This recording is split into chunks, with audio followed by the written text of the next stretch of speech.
খয়রাসোল ব্লকে গঙ্গারাম চক কয়লা খনিতে বিস্ফোরণে প্রাণ গেল 6 শ্রমিকের। সোমবার সকালে বীরভূমের গঙ্গারাম চক কয়লা খনিতে বিস্ফোরণের ঘটনা ঘটে। বিস্ফোরণে মারা যায় 6 জন শ্রমিক, আহত হন বেশ কয়েকজন। মৃতদের বাড়ি খয়রাসোল ব্লকের বাস্তবপুর ও দেবগঞ্জ এবং পশ্চিম বর্ধমান জেলার কাজরা গ্রামে। বিস্ফোরণের তীব্রতা বেশি থাকায় ছিন্নভিন্ন হয়ে পড়ে থাকে শ্রমিকদের দেহ। সকাল 10টা নাগাদ বিকট শব্দের আওয়াজ শোনেন গ্রামবাসীরা। তারপর খবর পেয়ে কয়লা খনিতে এসে দেখেন ছড়িয়ে ছিটিয়ে পড়ে রয়েছে শ্রমিকদের দেহ। ঘটনার পর থেকে কর্তৃপক্ষ উধাও, অভিযোগ গ্রামবাসীদের।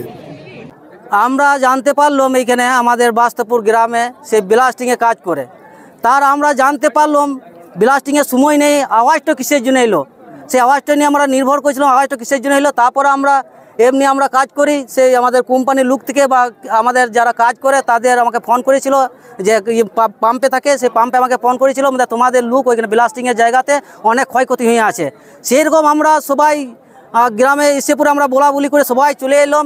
চলে এসে পরে এইখানে মোটামুটি আমরা দেখছি অবস্থা প্রচুর অহংকার হয়ে প্রচুর ক্ষয়ক্ষতি হয়ে আছে।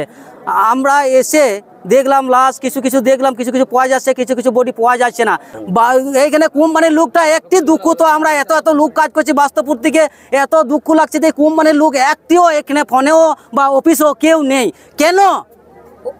আমাদের গ্রামেরই 5 জনা চলে গিয়েছে, বাইরের লোক কজনা আছে সেটা কিন্তু বলতে পারছি না, বডি তো কিন্তু পড়ে আছে। স্থানীয় সূত্রে জানা যায় একটি লরিতে মজুদ ছিল প্রচুর পরিমাণে ডিটোনেটর, যেগুলি কয়লা সংগ্রহের জন্য বিস্ফোরণ ঘটানোর কাজে লাগে। সেই কাজেই ব্যস্ত ছিলেন শ্রমিকরা। হঠাৎই বিস্ফোরণ ঘটে, আর সেই বিস্ফোরণেই প্রাণ যায় 6 শ্রমিকের। খবর পেয়ে ঘটনাস্থলে বিশাল পুলিশ বাহিনী। তবে পুলিশকে দেখে ক্ষোভ প্রকাশ করতে থাকেন গ্রামবাসীরা।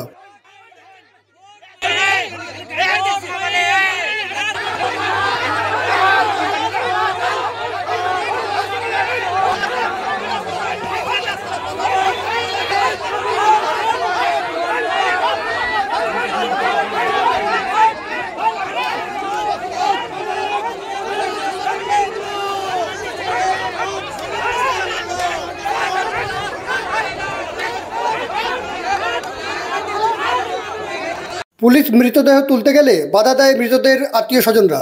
ক্ষতিপূরণের লিখিত প্রতিশ্রুতি না পেলে দেহ তোলা যাবে না, দাবি মৃতের আত্মীয়দের। পুলিশের কাছে আশ্বাস মেলার পর দেহ ছাড়েন গ্রামবাসীরা। আমাদেরকে লিখিত দিয়ে দেখ, আমাদের আর কোনো সিদ্ধান্ত নেই। লিখিত না দেওয়া পর্যন্ত আমরা ডেড বডি এখান থেকে তুলতে দেওয়া হবে না।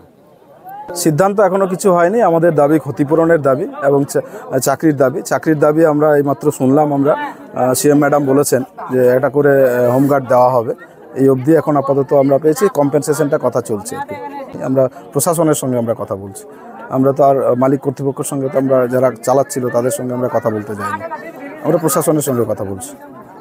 সিস্টেম বলো একটা বাড়ি একটা চাকরি এবং এর ইন্স্যুরেন্স প্লাস ক্ষতিপূরণ কি কি আমাদের কাছে এমন বলা হয় যে আমাদের 3 লাখ টাকা এমন বলেছে, বাস 30 লাখ টাকা যদি সবারই হয় সবারই হবে না না ওটা সবাই দিলে হবে, তো সবারই দিতে হবে, সবারই একই হবে। একজনাকার পক্ষে কিছু করা যাবে 30 লাখ টাকা না ওটা ওইটা টাকাটা সবাই ধার্য যেটা হবে সেটাই এটা তো ইনারা তো এই বড় মেম্বার সাহেবরা সব তো বললেন এরে ভাই এই কথাটা তো বলেছে মাইন্ডসেট দায়িত্ব এই ছেলেদের কাজ আমরাই করে দিই। ঠিক আছে, কিন্তু ইনারা তো তাই কথা ঘোষণা করতেছে। এটাই কথা, আপনারা যেটা দেরি করেছেন আমি বলছি চলে ভাই ভাই। ঘটনাস্থলে দুবরাজপুর বিধানসভার বিজেপির বিধায়ক অনুপ সাহা কথা বলেন মৃতদের পরিবারের সদস্যদের সাথে। কর্তৃপক্ষের গাফিলতির কারণে এমন ঘটনা, অভিযোগ বিধায়কের।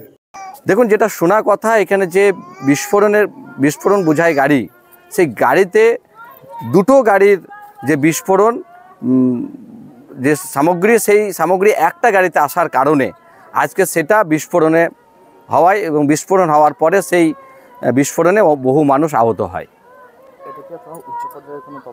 নিশ্চিতভাবে চাইব, কারণ এই যে কয়লা খনি চলছে, কারা পেয়েছিল এবং কিভাবে চলছিল, আজকে কেন এতজন মানুষ মারা গেল, এবং সেই মারা যাওয়ার পরে আজকে কোম্পানির লোকেরা দায়িত্ব এড়িয়ে গেল কেন, এটাও আমরা জানতে চাই।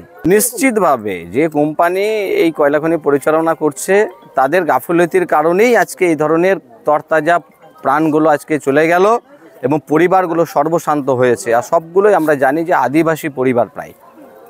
বিস্ফোরণে 6 শ্রমিকের মৃত্যু এবং আহত হয়েছেন বেশ কয়েকজন, জানিয়েছেন বীরভূম জেলা পুলিশ। মৃতদের পরিবার পিছু চাকরি ও আর্থিক সহায়তা ঘোষণা রাজ্যের। তবে কিভাবে বিস্ফোরণ তা স্পষ্ট নয়।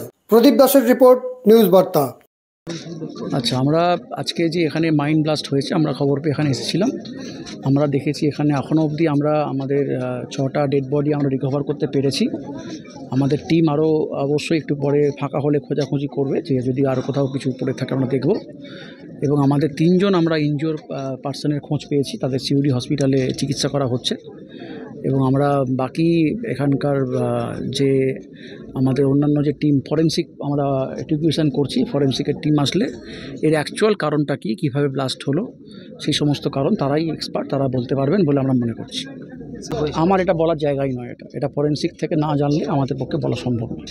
পরিবার থেকে কোনো রকম আশ্বাস বা কোনো দাবি রেখেছে আপনাদের কাছে? পরিবার এখানে অত্যন্ত পরিমাণে তারা শোকগ্রস্ত আছেন। আমাদের অনারেবল সিএম ম্যাডাম নিচে থেকে এগিয়ে এসে তিনি নিজে থেকে এদের কথা খোঁজ খবর করে এদেরকে জন্য পরিবার পিছু চাকরি ঘোষণা করেছেন। তার সঙ্গে এখানকার যারা কর্তৃপক্ষ আছেন তারা অন্যান্য আর্থিক প্যাকেজের ঘোষণা করেছেন। সেটা আস্তে আস্তে আপনারা জানতে পারবেন সবাই। Thank you.